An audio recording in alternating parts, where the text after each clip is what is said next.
ẹ̀yin èèyàn ilé ẹ káàbọ̀ sí Mashola Gist TV. Bí a ṣe gbọ́ wọ́n ní adájọ́ wọ́n ní nǹkan tí ó ṣẹlẹ̀ ní kóòtù ní ìgbà tí Ìyábọ̀ Òjó àti Lizzy Anjorin tó lọ sí kóòtù. ẹ̀yin náà mọ̀ pé ó ti tó bí ọdún díẹ̀ sẹ́yìn tí Lizzy Anjorin àti Ìyábọ̀ Òjó tó ti ń jà lórí social media tó jẹ́ pé oríṣiríṣi ọ̀rọ̀ bàǹbàǹbà àti èpè ni wọ́n máa ń gbéra wọn ṣẹ́ lójoojúmọ́. adájọ́ ilé-ẹjọ́ wọn dájọ́ èyí ló jẹ́ kí wọ́n ti ọwọ́ ìjà yìí bọlẹ̀. ẹ̀yin èèyàn lé ẹ jẹ́ ká gbọ́ nǹkan tí adájọ́ sọ. ẹ̀yin náà mọ̀ pé ó ti ṣe díẹ̀ tí ìjà ti wà láàrin àwọn arẹwà méjì yìí, Ìyábọ̀ Òjó àti Lizzy Anjorin. ẹ̀yin náà mọ̀ wípé ojoojúmọ́ ni wọ́n ń búra wọn ò tọ́ dẹ̀ ń pe ara wọn ní oríṣiríṣi orúkọ. ẹ̀yin náà ẹ rí bí ìjà wọn ṣe le ní òpin ọdún tó kọjá tó jẹ́ pé ó lágbára gan-an ni.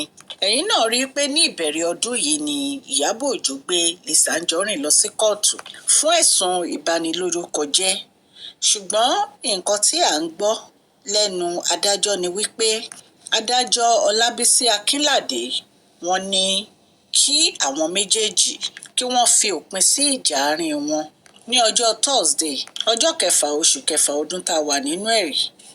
nínú ọ̀rọ̀ tí àwọn òṣèrébìnrin méjì yìí sọ nínú fídíò yìí tí wọ́n gbé sí orí social media èyí tí à ń pè ní orí ayélujára, tí ìgbẹ́jọ́ kóòtù wá sí òpin, wọ́n ní adájọ́ ti gba àwọn nímọ̀ràn léyìí tí àwọn rí gẹ́gẹ́ bí àṣẹ láti gba àlàáfíà láàyè kí àwọn dẹ̀ sinmi ariwo àti ìjà èyí tó wà láàrin àwọn méjèèjì. Ìyábọ̀ tẹ̀síwájú ó ní kò wọ́pọ̀ nínú adájọ́, ó ní ṣe ni obìnrin adájọ́ yìí ṣe bí ìyá fún àwọn méjèèjì tó dẹ̀ gba àwọn ní ìmọ̀ràn èyí tó dáa tó dẹ̀ ràn wọ́n lọ́wọ́ láti jẹ́ kí aáwọ̀ tó wà láàrin àwọn méjèèjì kó lọ sí òpin ìgbàgbé.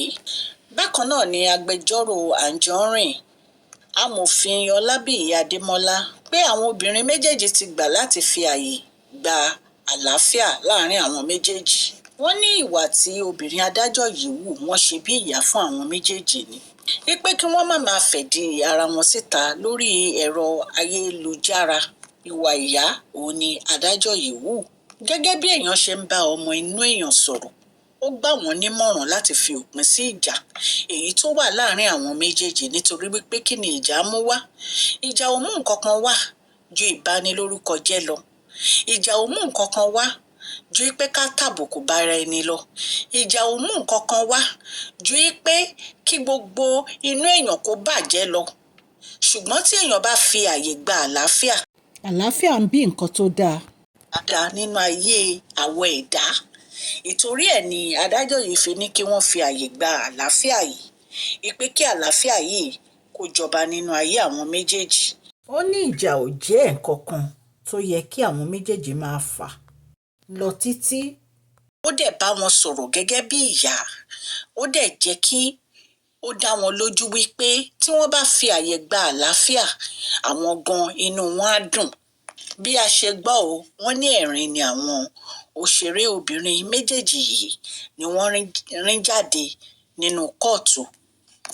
Lizzy Anjorin bí a ṣe gbọ́ tí ọkọ ẹ̀ ń jẹ́ Alhaji Lateef Lawal, inú ẹ̀ dùn ó dẹ̀ lọ dì mọ́ Ìyábọ̀ Òjó nígbà tí adájọ́ parí ẹjọ́ tán. ọkọ rẹ̀ ṣàlàyé wípé inú òun dùn bí adájọ́ yìí ṣe dájọ́ tí ó dẹ̀ gba àwọn méjèèjì ní ìmọ̀ràn gẹ́gẹ́ bí ìyá, ìpè kí wọ́n má jà mọ́, ìpè kí wọ́n máa ṣe ọ̀rẹ́, wípé nítorí ìjà kò bí nǹkan kan ju ìbanilórúkọjẹ́ àti bìlísì lọ. ẹ̀yin aráalé bí a ṣe gbọ́ nìyí. ó ní òun dúpẹ́ lọ́wọ́ Ìyábọ̀ wípé kí àwọn méjèèjì kan jọ fi ọwọ́ sowọ́pọ̀ kí wọ́n dẹ̀ máa ṣe eré wọn lọ.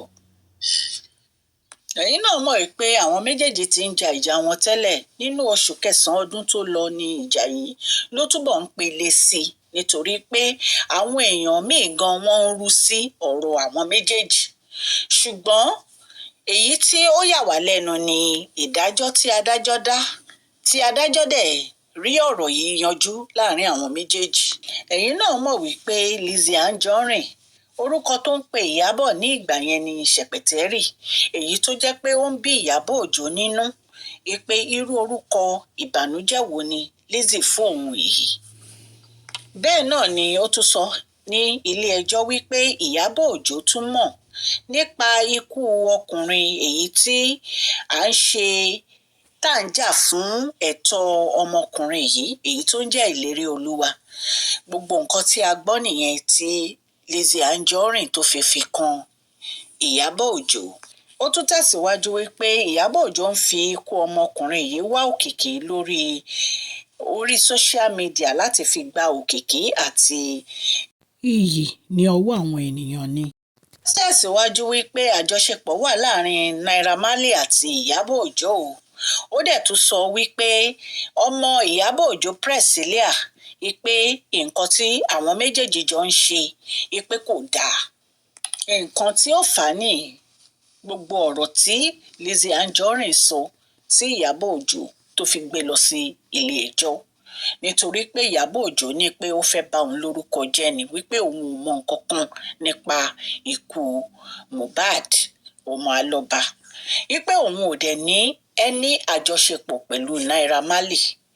Ṣùgbọ́n ọ̀rọ̀ tá a gbọ́ nì tí adájọ́ sọ fún wọn wípé kí wọ́n mú ìjà yìí dópin kó mú wá sí òpin wípé nítorí pé ìjà kò dá nǹkan kan ju kó ba ènìyàn lórúkọ jẹ́ lọ. Ṣé ẹ mọ̀ pé Ìyábọ̀ ti kọ́kọ́ kọ ìwé kan pẹ̀lú agbẹjọ́rò ẹ̀ wípé kó wá tọrọ ìdáríjì ìpè ní ìta gbangba. Ṣùgbọ́n lẹ́yìn ìgbà tí Lizzy kọ̀ jálẹ̀ tí ò tọrọ ìdáríjì òun ni Ìyábọ̀ Òjó tó fi gbé Lizzy lọ sí ilé ẹjọ́.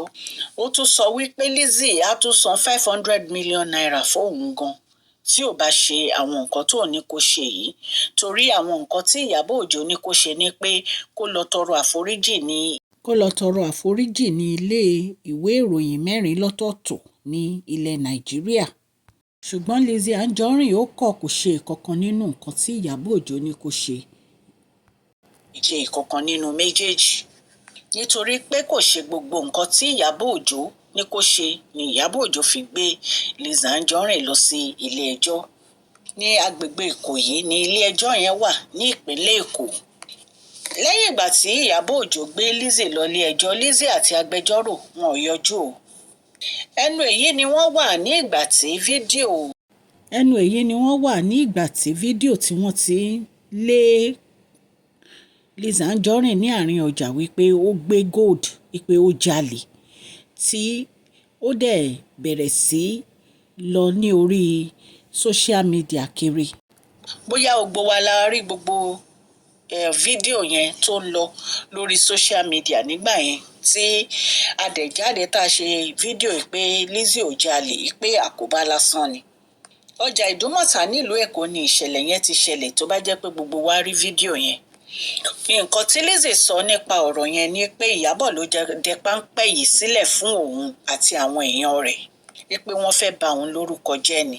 Ṣùgbọ́n ìgbẹ́jọ́ tó wáyé ní ọjọ́ Thursday yìí ó fòpin sí gbogbo ọ̀rọ̀ tó ṣẹlẹ̀ pátápátá àti gbogbo ìjà wọn nítorí adájọ́ gbà wọ́n ní ìmọ̀ràn kan má jà mọ́ wípé ọ̀rẹ́ ni kán máa ṣe wípé ìjà tó ń jà yẹn wọ́n ń fẹ̀dí ara wọn síta ni wípé kò dẹ̀ bí nǹkan kan fún wọn ju ìbànújẹ́ àti wàhálà lọ. A mú ọ̀rọ̀ yìí wá láti iléeṣẹ́ Mashola Gist TV kí Ọlọ́run kí ó ran gbogbo wa lọ́wọ́. Àmín.